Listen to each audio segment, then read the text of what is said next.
കൽക്കി 2898 AD. Director Nag Ashwin. 2898 നടക്കുന്ന സംഭവമാണ്. ഈ ഒരു പേര് വെച്ച് മാത്രം തന്നെ ഈ ഒരു സിനിമ ആളുകൾക്കിടയിൽ ഒരു ഭയങ്കര എക്സൈറ്റ്മെൻറ്റ് ക്രിയേറ്റ് ചെയ്തിരുന്നു. ഈ സിനിമയ്ക്കകത്ത് എനിക്ക് ഏറ്റവും ഇഷ്ടപ്പെട്ടൊരു സംഭവം എന്ന് പറഞ്ഞു കഴിഞ്ഞാൽ, മഹാഭാരതത്തിൽ ഞാൻ ഇഷ്ടപ്പെടുന്ന എൻ്റെ ഒരു ഹീറോ ഉണ്ട്. ആ ഹീറോയാണ് ഈ സിനിമയുടെ ഹീറോ. അപ്പോൾ അങ്ങനെയുള്ള സീനുകളൊക്കെ അങ്ങനെ അൺവെയിൽ ചെയ്ത് വരുന്ന സമയത്ത് ഭയങ്കര ഒരു ഗൂസ് ബംസ് ആയിരുന്നു. നമസ്കാരം, അമൃത.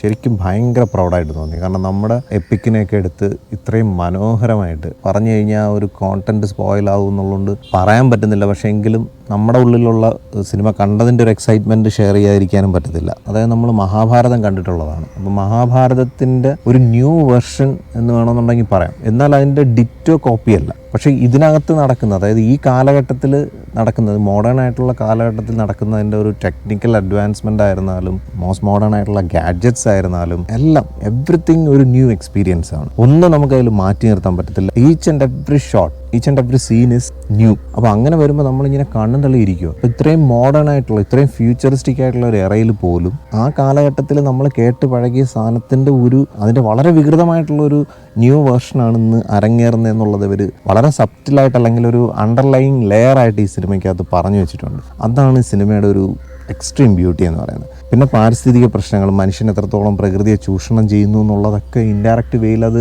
ആ സ്റ്റോറി ടെല് ചെയ്ത് വെച്ചിരിക്കുന്ന രീതി കണ്ടു കഴിഞ്ഞാൽ നമ്മുടെ ഉള്ളിൽ അതൊരു സിനിമാറ്റിക് അനുഭവത്തിനപ്പുറത്തേക്ക് ഒരുപാട് ആഴത്തിൽ നമ്മളെ ചിന്തിപ്പിക്കുകയും ചെയ്യും. സത്യത്തിൽ ഇങ്ങനെ ഒരു സിനിമ അനൗൺസ് ചെയ്തപ്പോൾ തന്നെ ആ പേരിലുള്ള എക്സൈറ്റ്മെൻറ്റ് മാറ്റി നിർത്തി കഴിഞ്ഞാൽ ഇതൊരു ഭയങ്കര ഗംഭീര സാധനമാകുമെന്നൊന്നും ഞാൻ പ്രതീക്ഷിച്ചിരുന്നില്ല. പിന്നെ അവരുടെ മാർക്കറ്റിംഗ് തന്നെ നമ്മൾ ബാഹുബലിയിലൊക്കെ കണ്ടത് മാതിരി രാജമൗലി ചെയ്ത പോലെ അതിൻ്റെ ഷൂട്ടിംഗ് പ്രോഗ്രസ്സും മറ്റു കാര്യങ്ങളൊക്കെ ചെറിയ രീതിയിൽ അവർ അൺവെയിൽ ചെയ്തു എന്നുള്ളതല്ലാണ്ട് ഒരു രീതിയിലും ഈ സിനിമ ഒരു ഗംഭീര 600 കോടി ബഡ്ജറ്റിൽ ഇറങ്ങുന്ന ഒരു ഭയങ്കര സംഭവമാണെന്നും പറഞ്ഞ് മിസ്ഗൈഡിങ് ആയിട്ട് തള്ളി മറിക്കാൻ അവർ ഒരുങ്ങിയില്ല. ഇപ്പോൾ കുറച്ച് നാളുകൾക്ക് മുമ്പ് ബുജ്ജി എന്ന് പറഞ്ഞൊരു കാർ ഇവർ ഇൻട്രൊഡ്യൂസ് ചെയ്ത്, അതായത് ഈ മൂവിയിൽ യൂസ് ചെയ്തിരിക്കുന്ന കാറാണ്. പക്ഷെ അതിൻ്റെ പല ഏരിയാസിലും VFX കൂടെയൊക്കെ മെർജ് ചെയ്തുള്ള ഭാഗങ്ങളാണ് സിനിമയിൽ യൂസ് ചെയ്തിരിക്കുന്നത്. ആ ഒരു സാധനം കൊണ്ടുവന്ന് നമ്മുടെ ഇടയിൽ പരിചയപ്പെടുത്തി എന്നുള്ളതിനപ്പുറത്തേക്ക് ഒരു തരത്തിലുള്ള മിസ്ഗൈഡിങ് ആയിട്ടുള്ള ഒരു പ്രൊമോഷൻസ് അവർ ചെയ്തിട്ടില്ല. അതാണ് എനിക്ക് ഈ ഒരു സിനിമ ചെന്ന് കണ്ടപ്പോൾ നമുക്ക് ഉളവായ ഒരു അതിശയം എന്ന് പറയുന്നത്. അപ്പോൾ ആദ്യമേ തന്നെ ഇതിൻ്റെ ഒരു സ്റ്റോറി, ഇതിൻ്റെ സ്ക്രിപ്റ്റ്, ഇതിൻ്റെ മേക്കിങ്, ഇതിൻ്റെ വിഷ്വൽ എഫക്ട്സ്, ഇതിൻ്റെ ഡയറക്ഷൻ, കാസ്റ്റിംഗ്, ഇതിനെല്ലാത്തിനും കൂടെ ചേർത്തിട്ട്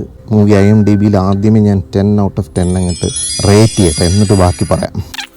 അത് പറഞ്ഞപ്പോൾ മ്യൂസിക് സ്കോറും സന്തോഷ് നാരായണൻ എന്ന് പറഞ്ഞിട്ടൊരു മലയാളിയാണിത് കമ്പോസ് ചെയ്തിരിക്കുന്നത്. മലയാളിയാണെന്ന് എനിക്ക് തോന്നുന്നു. അദ്ദേഹം തമിഴിലൊക്കെ നല്ല റിനോൺഡാണ്. I think he's a Malayali. പിന്നെ ഒരുപാട് മലയാളി സാന്നിധ്യമുണ്ട്. അതൊന്നും ഞാൻ പറയുന്നില്ല. കാരണം നമ്മൾ ഓൾറെഡി മലയാളിയിൽ ഇതിനകത്തുണ്ടെന്നുള്ളതൊക്കെ കുറേ കൺവെയിൽഡായി. പക്ഷേ എങ്കിലും അതൊന്നും അല്ല, അതിനപ്പുറത്തെ മലയാളി സാന്നിധ്യം സിനിമയ്ക്കകത്തുണ്ട്. ടെക്നീഷ്യൻസിൻ്റെ സൈഡിലായിരുന്നാലും മൂവിയിലെ കാസ്റ്റിംഗ് ആയിരുന്നാലും. പിന്നെ ഈ സിനിമയിലകത്ത് കാണിക്കുന്ന യൂണിവേഴ്സ് എന്ന് പറഞ്ഞു കഴിഞ്ഞാൽ വളരെ കുറച്ച് സെറ്റേ ഉള്ളതെന്നാണ് എൻ്റെ പരിമിതമായ അറിവ് വെച്ചിട്ട് ഞാൻ മനസ്സിലാക്കിയത്. എന്നാൽ കുറച്ച് സെറ്റും ഉണ്ട്. പക്ഷേ ആ സെറ്റിനോട് മെർജാകുന്ന രീതിയിലുള്ള VFX, എനിക്ക് തോന്നുന്നത് ഇതിൻ്റെ ഈ ക്യാമറ ടെക്നീഷ്യൻ, സിനിമാറ്റോഗ്രാഫറാണ് ഒരു ഇത്തരത്തിലുള്ള മൂവിയുടെ ഏറ്റവും വലിയ കോർ എന്ന് പറയുന്നത്. അതായത് സിനിമാറ്റോഗ്രാഫർ എവിടെയെങ്കിലും പാളിക്കഴിഞ്ഞാൽ, അത് നമ്മൾ ഈ അടുത്ത് വന്ന VFX മെർജ് ചെയ്തിട്ടുള്ള അല്ലെങ്കിൽ എക്സ്ട്രീം ഗ്രാഫിക്സ് ഉള്ള പല സിനിമകളിലും നമ്മൾ കണ്ടതാണ്. VFX ഒരു സ്ഥലത്ത് സെപ്പറേറ്റ് ആവും, വിഷ്വൽ ഷോട്ട് ഒരു സ്ഥലത്ത് സെപ്പറേറ്റ് ആവും. അപ്പോൾ ഇത് എങ്ങനെയെങ്കിലും ഒക്കെ കൊണ്ടിട്ട് മെർജ് ചെയ്ത് കാണിക്കുകയാണ് ചെയ്യുന്നത്. പക്ഷേ ഇവിടെ ടെക്നീഷ്യൻസിൻ്റെ സ്കില്ലാണ്, അതായത് ഗ്രാഫിക്സും VFXും ഒക്കെ ഉണ്ടാക്കുന്ന ആ ഒരു ടീമും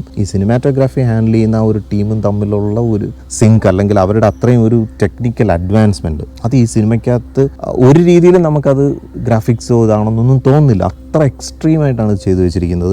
പൊതുവേ നമ്മളിത് ഹോളിവുഡ് സിനിമകളിലൊക്കെ ഇങ്ങനെയുള്ള സംഭവങ്ങൾ കാണുന്നു. കാരണം നമ്മൾ ഇന്ത്യൻ സിനിമാസ് കുറച്ചും കൂടെ കളർഫുൾ ആവുന്നതുകൊണ്ട് തന്നെ കുറച്ച് ബ്ലാക്ക് കളർ ടോണാണ് പിടിച്ചിരിക്കുന്നതെങ്കിലും നല്ല ക്ലാരിറ്റിയാണ്. പിന്നെ നമ്മൾ ഹോളിവുഡ് സിനിമാസ് ഇത്രയും $millions മുടക്കി എടുക്കുമ്പോഴത്തേക്ക് അതേതാണ്ട് 1.5 മണിക്കൂർ ഒരു ഡ്യൂറേഷനിലാണ് ആ ഒരു സാധനം, ആ ഒരു കോണ്ടന്റ് അവർ ഹാൻഡിൽ ചെയ്യുന്നത്. പക്ഷേ ഇതെന്ന് പറയുന്നത് അങ്ങനെയല്ല. ഇതൊരു 2.5 മണിക്കൂറുള്ള സാധനമാണ് അവർ ചെയ്തു വെച്ചിരിക്കുന്നത്. അതും ഇങ്ങനെ ഒറ്റ ഇതായിട്ട് അങ്ങ് സ്റ്റോറി ടെൽ ചെയ്ത് പോയെന്നുമല്ല. ഒരുപാട് ഇന്നർ ലെയേഴ്സ് ഉണ്ട് സിനിമയ്ക്കകത്ത്. പിന്നെ എല്ലാത്തിനും ഉപരി ഈ ഒരു കോണ്ടന്റിനെ ഇവർ ആ എപ്പിക്കുമായിട്ട് കൊണ്ടുപോയി കണക്ട് ചെയ്തിരിക്കുന്നത്. അത് രണ്ട് ഒരു ഇൻ്റഗ്രേഷൻ എന്ന് പറഞ്ഞു കഴിഞ്ഞാൽ എക്സ്ട്രീമാണ്. അപ്പോൾ അതുകൊണ്ട് തന്നെ നമ്മളിനി അടുത്ത പാർട്ടുകൾ വരാനായിട്ട് അത്രയും ക്യൂരിയസ് ആണ്. എന്നെ സംബന്ധിച്ചിടത്തോളം ഞാൻ ഭയങ്കര എക്സൈറ്റഡ് ആണ് അടുത്ത പാർട്ടുകൾ കാണാനായിട്ട്. പിന്നെ മ്യൂസിക് സ്കോർ ഒരു പക്ഷേ AR റഹ്മാനെ പോലെയോ അല്ലെങ്കിൽ കുറച്ചും കൂടെ ബാഹുബലിയിൽ ചെയ്ത കീരവാണിയെ പോലെയുള്ളവരൊക്കെ ചെയ്തിരുന്നെങ്കിൽ കുറച്ചും കൂടെ വേറൊരു ലെവലിൽ ചിലപ്പോൾ എത്തിയേനെ. എങ്കിലും ഈ ഒരു സിനിമയുടെ ഒരു ഓവറോൾ സ്ട്രക്ചർ കണ്ടു കഴിഞ്ഞാൽ അത്രത്തോളം ഗംഭീരമായിട്ടുള്ളൊരു മ്യൂസിക്കൽ എൻഹാൻസ്മെൻറ്റ് ഈ സിനിമ ഡിമാൻഡ് ചെയ്യുന്നില്ല. അതിനത്രയ്ക്കും വളരെ സബ്റ്റിലായിട്ടുള്ള ബാക്ക്ഗ്രൗണ്ട് സ്കോർ കൊടുത്തിട്ട് ആ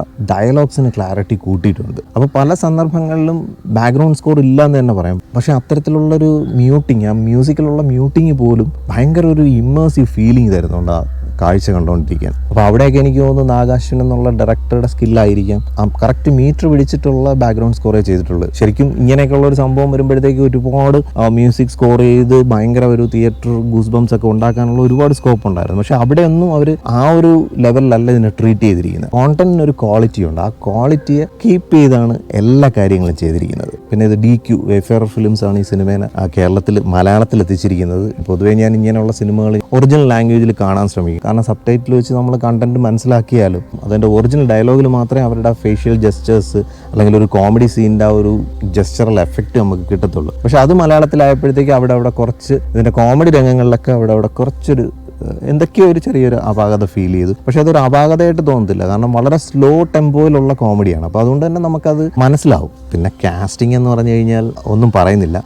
പക്ഷേ എടുത്തു പറയേണ്ട ഇപ്പോൾ അമിതാഭ് ബച്ചൻ ആയിരുന്നാലും വേറെ ലെവൽ. ഈ പ്രായത്തിലൊക്കെ ഈ മനുഷ്യൻ ഫൈറ്റ്സ് ഒന്നും അദ്ദേഹം ചെയ്യുന്നതായിരിക്കത്തില്ല, അത് കുറേ VFXൻ്റെ ഒക്കെ സപ്പോർട്ട് എടുക്കുന്നുണ്ടാവും. പക്ഷേ എങ്കിലും അദ്ദേഹം ആ സീനിൽ വന്ന് നിൽക്കുമ്പോൾ ഉണ്ടാകുന്ന ഒരു എഫക്റ്റ് അത് തന്നെ ഗംഭീരമാണ്. പിന്നെ അദ്ദേഹത്തിനോടൊപ്പം നെക്കായിട്ട് നിൽക്കത്തക്ക ഒരു ഗംഭീരമായിട്ടുള്ള കഥാപാത്രത്തിനെയാണ് പ്രഭാസ് ചെയ്തിരിക്കുന്നത്. ആദ്യമൊക്കെ വളരെ ഒരു ബോറൻ ബിൽഡപ്പിലാണ് ഇദ്ദേഹത്തിനെ കൊണ്ടുവരുന്നതെങ്കിലും അവസാനമാണ് ഇദ്ദേഹം ആരാണെന്നുള്ളത് അൺവെയിൽ ചെയ്യുന്നത്. അപ്പോൾ ഈ മഹാഭാരതം എന്ന എപ്പിക്കിൻ്റെ ഇൻ്റഗ്രേഷൻ പറയുന്നതിനോടൊപ്പം തന്നെ കൂട്ടി വായിക്കേണ്ട ഒരു കാര്യമാണ് ഇവർ ഇന്നത്തെ മോഡേൺ എറയിലുള്ള മറ്റ് റിലീജിയൻസിനെല്ലാം വളരെ ബ്യൂട്ടിഫുള്ളി ഇതിനകത്ത് കൊണ്ടുവന്ന് കണക്ട് ചെയ്തിട്ടുണ്ട്. അവിടെയാണ് ഈ സിനിമയുടെ ഡയറക്ടറെ നമ്മൾ ശരിക്കും തൊഴുതു പോകണം. അത്ര ഗംഭീരമായിട്ടാണ് അദ്ദേഹം അത് സ്ക്രിപ്റ്റ് ചെയ്തിരിക്കുന്നതായിരുന്നാലും അത് അദ്ദേഹം വിഷ്വലി ട്രീറ്റ് ചെയ്ത് വെച്ചിരിക്കുന്നതായിരുന്നാലും. ഇതുപോലൊരു സിനിമ ഇനി വരണമെന്നുണ്ടെങ്കിൽ അത് കൽക്കി 2 ആയിരിക്കും. ആ ഒരു സിനിമാറ്റിക് യൂണിവേഴ്സിൽ വരുന്ന അടുത്തൊരു സിനിമയായിരിക്കും എന്ന് തന്നെ പ്രതീക്ഷിക്കാം. ഇപ്പോൾ എന്തായാലും ആ ഒരു സിനിമയ്ക്ക് വേണ്ടി കാത്തിരിക്കുന്നു. ഇത്തരത്തിലുള്ളൊരു ഡയറക്ടറും ടെക്നീഷ്യനും എന്നൊക്കെ പറയുന്നത് നമ്മുടെ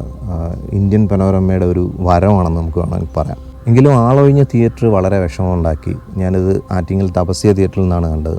തിയേറ്റർ എക്സ്പീരിയൻസ് ഗംഭീരമായിരുന്നു. അത് കുറച്ച് പഴയ തിയേറ്റർ ആണെന്നുണ്ടെങ്കിലും മോസ്റ്റ് മോഡേൺ ആയിട്ടുള്ള ഓഡിയോ സിസ്റ്റമൊക്കെ ഉള്ളൊരു തിയേറ്ററാണ്. ക്രിസ്റ്റിയുടെ പ്രൊജക്ഷൻ സിസ്റ്റമാണ്. അതൊരു ഭയങ്കര ഫിൽട്ടർ എഫക്റ്റാണ്. അത്രയും ഹൈ ക്വാളിറ്റി ആയിട്ടുള്ളൊരു വിഷ്വൽ എക്സ്പീരിയൻസ് ആണ് ക്രിസ്റ്റി പ്രൊജക്ഷനിൽ. അപ്പോൾ ഇത്തരത്തിലുള്ള സിനിമകൾക്കൊക്കെ ആളൊഴിഞ്ഞ തിയേറ്റർ കുറച്ച് വിഷമം ഉണ്ടാക്കി. കാരണം ഞാനും വേറൊരു മനുഷ്യനും ബാക്കിലുണ്ടായിരുന്നു. 2 പേരെ നമ്മൾ ബാൽക്കണിയിലുണ്ടായിരുന്നുള്ളൂ. അപ്പോൾ നിങ്ങൾ ഫാമിലിയായിട്ട് ഒരു നല്ല സിനിമ കാണാൻ ആഗ്രഹിക്കുന്നുണ്ടെങ്കിൽ, അല്ലെങ്കിൽ ഒരു നല്ല എൻ്റർടൈൻമെൻറ്റ് എക്സ്പീരിയൻസ് ഫാമിലിയായിട്ട് ആഗ്രഹിക്കുന്നുണ്ടെങ്കിൽ നിങ്ങൾക്കുള്ളതാണ് ഈ സിനിമ. Must watch.